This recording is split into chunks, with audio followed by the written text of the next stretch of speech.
So my name is Lily, I'm Caitlin. I'm Kennedy. and we did our group project on the social impacts of stuttering. So we defined stuttering as characterized as speech disorder involving the repetitions of sound syllables or words, but this can also include the prolongations of sound syllables or words. And according to the National Institute on Deafness and Other Communication Disorders, roughly 3 million Americans stutter.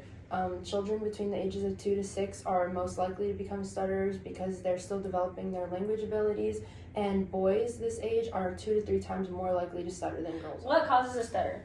Experts don't fully understand why stuttering happens. However, they suspect that several factors can contribute to it. One being family history. If a parent or sibling in your family has a stutter, you are 3 times more likely to also have a stutter. Genetics. DNA mutations can contribute to stuttering, and genetics can influence whether they continue to stutter after they start. Brain structure differences. Those who stutter may have differences in certain areas of the brain, usually areas that control speaking muscles or muscle coordination. One that's not so common is avoidance, which can be seen as a contributor to stuttering due to avoiding words, phrases, and or syllables they know they will stutter at, which in return also gives into the feeling that stuttering myths. There are a lot of misconceptions that go around about stuttering, such as people who stutter aren't smart. There has been no supported evidence that there is a link between intelligence and stuttering. Nervousness causes stuttering. People who stutter are not any more nervous than those who don't. However, their insecurity of their speech can cause it to be worse. Those who stutter have the same full range of personality traits as those who don't stutter. It helps to tell a person to take a deep breath before talking or think about what you want to say first. Stuttering is a disorder that cannot be cured. Therapy can help to reduce it and make it easier, but it cannot be cured no matter how they change their speech. Telling someone who stutters to take a deep breath or think about it only makes them more self-conscious and likely to stutter. Types of stutters. There are 5 types of stutters. Stuttering describes an atypical disruption in the flow of speech, usually from disfluencies. The difference between normal disfluencies and stuttering, though, is normal disfluencies are marked with repetitions, pauses, revisions, and word repetitions that everyone can display. It is considered stuttering when they are produced with unusual tension. One being blocks. Those are an inaudible sound prolongation where the mouth is open like a sound or word will come out for a long period of time, but no sound comes out. Repetition is repeating the same word or phrases multiple times in a sentence. Prolongations is where they hold out or prolong a sound for an unusually long period of time. Interjections is interjecting filler words like, into whatever sentence that you're trying to say. And cluttering is a rapid burst of dysrhythmic, unintelligible speech. Can stuttering be treated, and the assessment for treatment? Stuttering is a speech disorder that there is no known cure for, but there are treatments that can help an individual improve speech fluency and communication skills. A speech pathologist will ask a few questions to assess what treatment may be the best one for individuals, but they'll ask different questions for the parent of the child who stutters and the adult who stutters. To ask the parent, they would talk to the child, which may include asking your child to read aloud to watch for subtle differences in speech, or learn about your child's communication skills more broadly. This may include testing how well your child understands what is said and how accurately your child produces speech sounds. And for asking an adult who stutters, they would ask, rule out any underlying health condition that could cause potential stuttering, or want to know how stuttering affects their relationships, school performance, career, and other areas of their life, and how much stress they cause. Types of treatment. There are many different types of treatment for a stutter because problems and needs may vary. A method or combination of methods that's helpful for one person may not work as well for another person. Treatment will not get rid of the stutter, but it can teach skills that allow the individual to improve speech fluency, develop effective communication, and participate fully in school, work, or social activities. One type of treatment is speech therapy, which can start with teaching the individual to slow down your speech and notice signs to when you're about to stutter. In the beginning, you may speak slow, but over time you can work up a more natural speech pattern. Electronic device is a technological type of treatment that can also fall into cognitive behavioral therapy, which is also called psychotherapy. That can help you identify and change your way of thinking when stuttering starts to get worse to prevent it from getting even more worse. It can also help improve your anxiety, stress, and self-esteem when it comes to stuttering. So, education difficulties. Individuals who stutter may struggle in a traditional education setting. They may be more withdrawn from their peers and in some cases develop social anxiety, which negatively impacts their likelihood of success.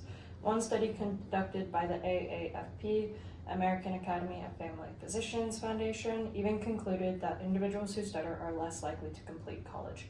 This isn't due to a lack of IQ or intelligence, just overall communication difficulties that impact their education. How are individuals who stutter treated differently? First is social acceptance. Individuals who stutter may experience lower levels of social acceptance from their peers. Number 2 is bullying. Those who stutter may experience bullying throughout their lifespan. And number 3 is stigmatization.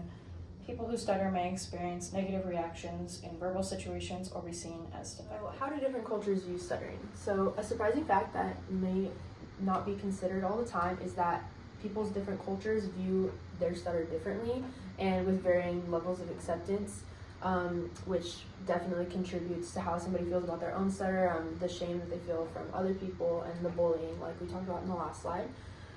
In Western and American cultures, it tends to be more accepted because we're more of an expressive culture, versus in places like Asia and Middle Eastern cultures, they're more uniform, so it tends to be kind of more of a negative thing, and a lot more stigma around it.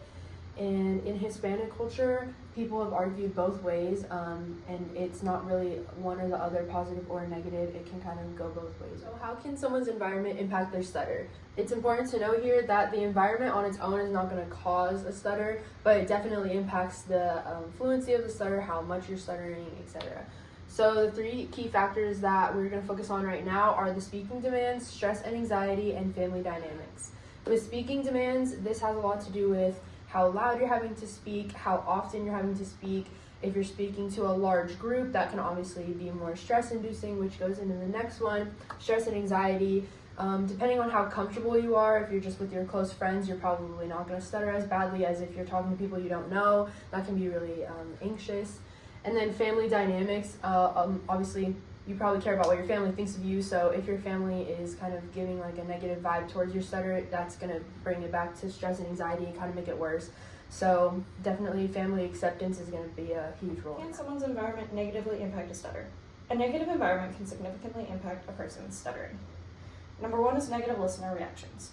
When people around a person who stutters react negatively to their disfluencies, it can increase their anxiety and worsen their stuttering. Number 2 is high pressure speaking situations.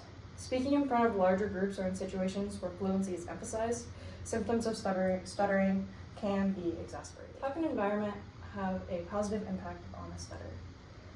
Positive impacts include supportive family and friends, patient communication partners that are attentively listening, help the individual who stutters to avoid rushing. Positive social interactions can also have positive impact. An accepting community helps those who stutter to feel more at ease. And number 3 is low pressure speaking situations. These help those who stutter to feel more relaxed, and it makes fluency easier. So how can non-stutterers help to build a more inclusive space for those who do have a stutter? Treatment of those with stuttering can help build a more inclusive environment by getting rid of unconscious biases. So knowledge or IQ-based assumptions, a lot of people tend to think that they're dumb or not as smart as people who don't have a stutter, which is not true. And then also, a lot of the times that people encounter people with a stutter, they tend to treat them as like fragile, especially if they know that it was induced by like a TBI. So getting rid of those kind of like internalized biases that we have can definitely help make a more inclusive. I found this video that I really liked that shows how treating somebody with a stutter can, like positively or negatively impact them their whole day. So show that. Hi there, I'm Dr. Colton. What's your name? Hi, my name is... What's the matter? Did you forget your name? I'll explain later. Go in the car. I'll be there in a second.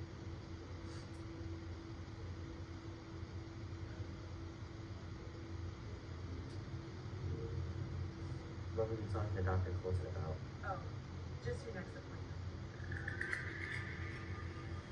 Hi there, I'm Dr. Colton. What's your name? Hi, my name is... What's the matter? Did you forget your name? Oh, you're one of those people who's never met someone who stutters before. Stuttering is neurophysiological, and some of the smartest people in the world stutter. And like me, my dad also stutters. And if you have any questions about stuttering, please feel free to ask me. I apologize. I had no idea. I will be sure to keep that in mind the next time I come across someone who stutters. See you in 6 months. Lots of